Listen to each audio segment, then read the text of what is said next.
You know, we all have an identity. It's what makes us, well, us. But what happens when who you are, your gender, your religion, your community, gets turned into a political slogan?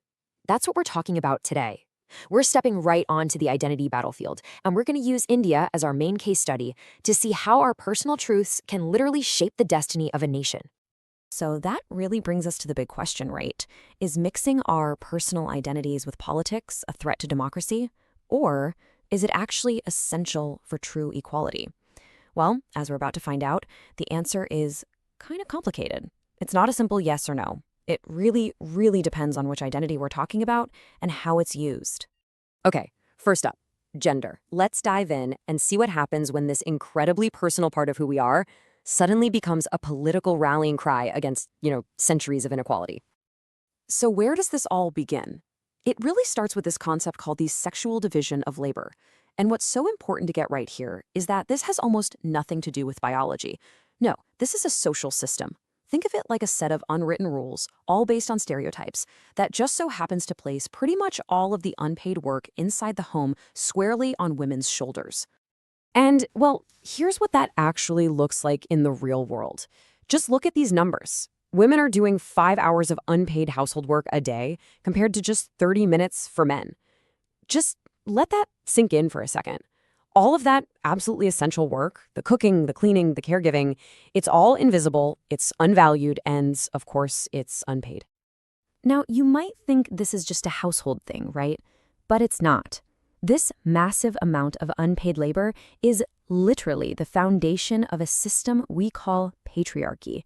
It's a system where society is basically structured to value men more and give them power over women. And this structure, it definitely doesn't stay behind closed doors. Nope, it spills out and shapes every single part of public life. And the real-world consequences of a system like this, especially somewhere like India, they're stark. We're talking about huge gaps in literacy, women getting paid less for doing the exact same job as a man, widespread violence. It even leads to this absolutely devastating decline in the number of girls being born, all because of a preference for sons. And this slide, this is where you see the cold, hard data crash right into the human cost. On the left, you've got a map, a national statistic showing this child sex ratio crisis. But then you look to the right, and you see the tragic result, a poster talking about millions of women who are literally missing from society because of this deep-seated discrimination. See, one is a number, but the other is a tragedy. So, faced with all of this, what's the response? Well, the political answer to this gender division is the rise of feminist movements.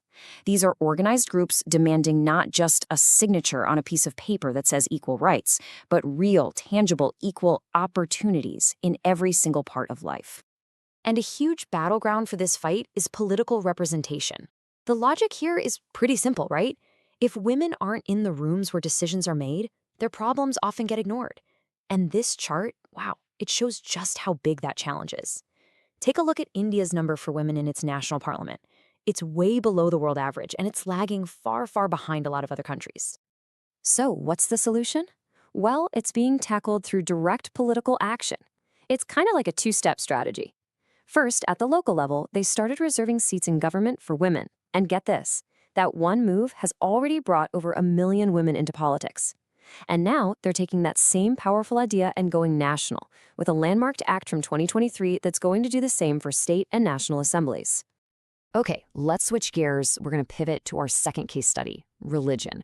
And you're going to see the story here is very different, because when religious identity becomes the main thing in politics, it can turn into a really dangerous, divisive, and destructive force. There's a specific term for this, and it's called communalism. At its core, it's an ideology that says religion is the number one, most important basis of any community. It pushes this idea that all followers of one faith have the exact same interests, and, crucially, that those interests are automatically in conflict with every other group's.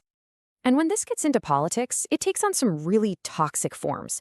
It might start with something that seems small, like using sacred symbols to get votes or pushing stereotypes about other groups. But then it can escalate, right? It becomes a quest for one religious group to dominate everyone else.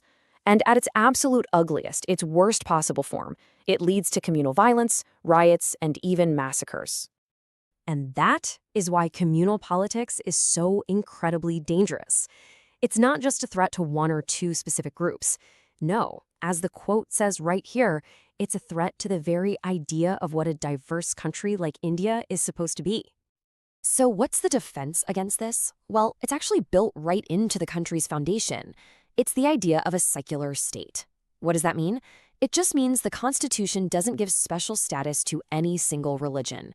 It protects every citizen's freedom to practice their faith, or to have no faith at all, and it strictly prohibits discrimination based on religion. And this is a moment where facts are just so important. Because a lot of communal politics thrives on fear, right? Especially the fear that the country's demographics are changing super fast. But when you actually look at the census data, it tells a completely different story. The religious makeup of the country has been, you know what? Remarkably stable. All right, that brings us to our third and final example. And honestly, this one might be the most complex of all: caste. With this one, the story isn't as clear-cut as it was with gender or religion. As we're about to see, the role of caste in politics is very much a double-edged sword. Okay, so legally, the old caste system and horrible practices like untouchability are outlawed. That's the law. But their legacy? Oh, that endures.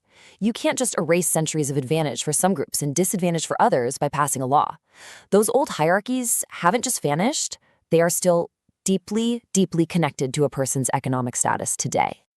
And this data right here, it makes that link completely undeniable. Just look at the poverty rates. The percentage of people from historically marginalized groups, the scheduled tribes and scheduled castes, living below the poverty line it's worlds apart from the upper castes. This isn't some textbook lesson about ancient history. This is a very real, present-day economic reality. So how does all this spill over into politics? Well, it's a two-way street, really. On one side, you have caste in politics. This is when parties try to win votes by appealing to caste loyalties. But then, on the other side, you have politics in caste. This is something different. This is when those marginalized groups use the political system to organize, to negotiate, and to demand their fair share of power. And that right there, that's the positive side of this whole thing. It's the upside. By getting organized politically, these communities that were historically pushed to the margins, you'll often hear them referred to as Dalits and OBCs, they have actually been able to gain a seat at the table.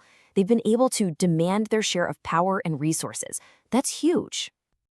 But, of course, there's a downside. There's always a downside. When politics becomes only about caste, it can completely distract everyone from the big issues that affect the whole country, things like poverty, development, and corruption. And it can also stir up a lot of tension and conflict between different communities. So, okay, we've looked at gender, we've looked at religion, and now caste. It's time to circle back to our original big question. When all these social divisions make their way into the political arena, is politics the problem, or is it actually the solution? So, what's the verdict? Is identity politics a tool for justice, or is it a weapon of division? Well, the answer we've seen today is it's both. It can absolutely be a force to empower the marginalized, but it can also be used to deepen the divides that are already there. In the end, politics is just a mirror. It reflects the society that we've all built. So the real question isn't, should identity be in politics? Because, let's be honest, it's already there. The real question is, what do we do with it? Do we use it to build bridges, or do we use it to build walls? That choice, it doesn't start in some distant hall of power. It starts with us.